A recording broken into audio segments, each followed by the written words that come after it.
Assalamualaikum warahmatullahi wabarakatuh. Perkenalkan, nama saya Huberliza Aisyah, NIM 2261211137 dari kelas 5D PPI. Di sini saya akan menjawab pertanyaan terkait UTS akhlak dan tasawuf.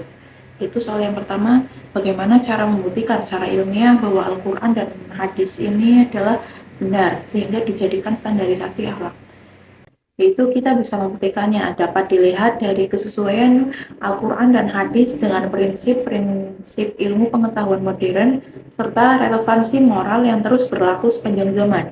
Dalam Al-Quran, terdapat banyak ayat yang berisi informasi ilmiah yang baru terbukti kebenarannya oleh para ilmuwan modern, seperti proses perkembangan embrio, yaitu terdapat dalam surah Al-Mu'minun ayat 12-14 dan fenomena lautan yang tidak tercampur, yaitu surah Ar-Rahman ayat 19-20.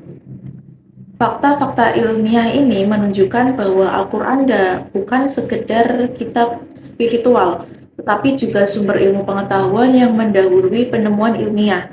Selain itu, hadis juga mengajarkan prinsip-prinsip moral yang terbukti efektif dalam membangun masyarakat yang adil dan beradab, seperti kejujuran, amanah, dan sikap adil.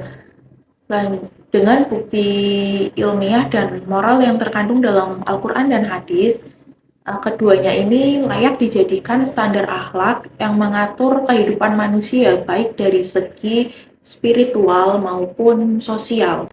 Soal nomor 2 yaitu jelaskan 4 aliran tentang faktor pembentukan akhlak dan bagaimana pandangan Islam terhadap 4 aliran tersebut. Di sini terdapat aliran nativisme, empirisme, konvergensi, dan aliran naturalisme. Yang pertama yaitu aliran nativisme. Aliran nativisme ini berpendapat bahwa akhlak manusia sudah terbentuk sejak lahir. Menurut aliran ini, manusia memiliki kecenderungan baik atau buruk yang merupakan bawaan sejak lahir.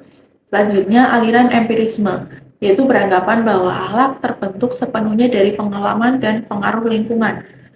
Yang ketiga, aliran konvergensi, yaitu gabungan dari nativisme dan empirisme, di mana aliran ini percaya bahwa akhlak manusia dibentuk dari kombinasi faktor bawaan atau fitrah dan faktor lingkungan. Selanjutnya yang terakhir yaitu aliran naturalisme, yaitu menekankan bahwa akhlak manusia terbentuk dari suatu hubungan ilmiah dengan lingkungannya, dan moralitas berkembang secara spontan tanpa keterlibatan aturan agama atau budaya tertentu. Selanjutnya, bagaimana pandangan Islam terhadap 4 aliran tersebut? Jadi, Islam memandang keempat aliran pembentukan akhlak seperti nativisme, empirisme, konvergensi, dan naturalisme dengan mengakui ada benarnya dalam setiap aliran, namun tetap menekankan bahwa akhlak yang sempurna itu berasal dari wahyu Allah. Islam setuju dengan nativisme bahwa manusia ini dilahirkan dengan keadaan fitrah, cenderung pada kebaikan. Islam juga sependapat dengan aliran empirisme bahwa lingkungan dan pendidikan ini sangat berperan dalam membentuk suatu akhlak. Kemudian aliran konvergensi yang menggabungkan keduanya sesuai dengan pandangan Islam yang mengakui peran bawaan dan pengaruh lingkungan dalam pembentukan akhlak. Namun, Islam menolak aliran naturalisme yang tidak menerima aturan moral dari agama, karena Islam menegaskan bahwa moralitas sejati harus berdasarkan wahyu dari Al-Quran dan hadis yang memberikan pedoman akhlak yang jelas. Soal nomor 3, Allah adalah zat yang maha sempurna dan tidak membutuhkan yang lain, termasuk ibadahnya makhluk. Mengapa kita harus berakhlak terhadapnya? Sebutkan dan jelaskan bentuk-bentuk berakhlak terhadap Allah. Nah, kita harus berakhlak terhadap Allah karena akhlak yang baik kepadanya merupakan wujud pengakuan dan penghormatan kita terhadap keagungan, kekuasaan, dan kesempurnaannya.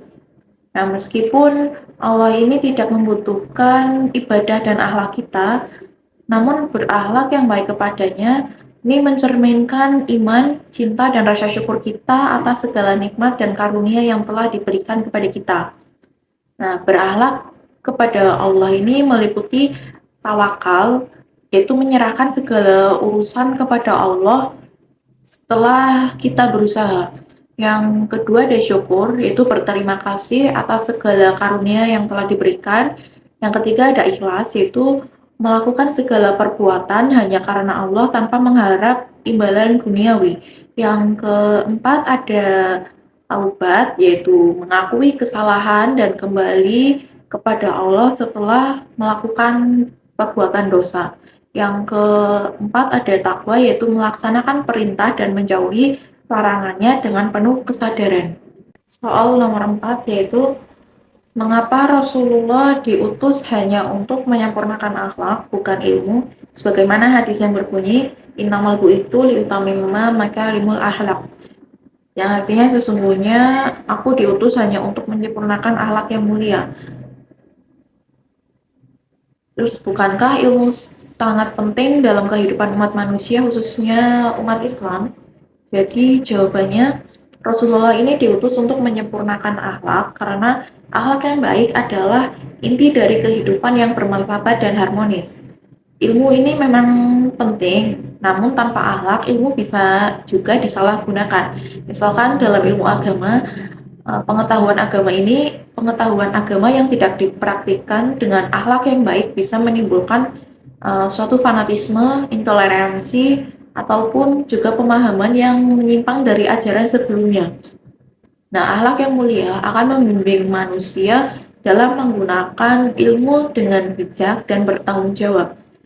Islam tidak memisahkan ilmu dengan akhlak, tetapi menekankan bahwa akhlak yang baik harus menjadi landasan dalam setiap aspek kehidupan, termasuk dalam memperoleh dan menerapkan ilmu. Selanjutnya soal nomor 5 yaitu salah satu bentuk berakhlak terhadap Rasulullah adalah bersalawat kepada beliau. Apa manfaat bagi kita sementara beliau adalah manusia yang maksum dan sempurna? Jadi bersalawat kepada Allah ini memiliki banyak manfaat bagi umat Islam. Di antaranya yaitu memperoleh syafaat di hari kiamat, yang kedua menghapus dosa dan meningkatkan derajat di sisi Allah, yang ketiga menumbuhkan cinta kepada Rasulullah yang pada gilirannya ini memperkuat kecintaan kepada ajaran Islam.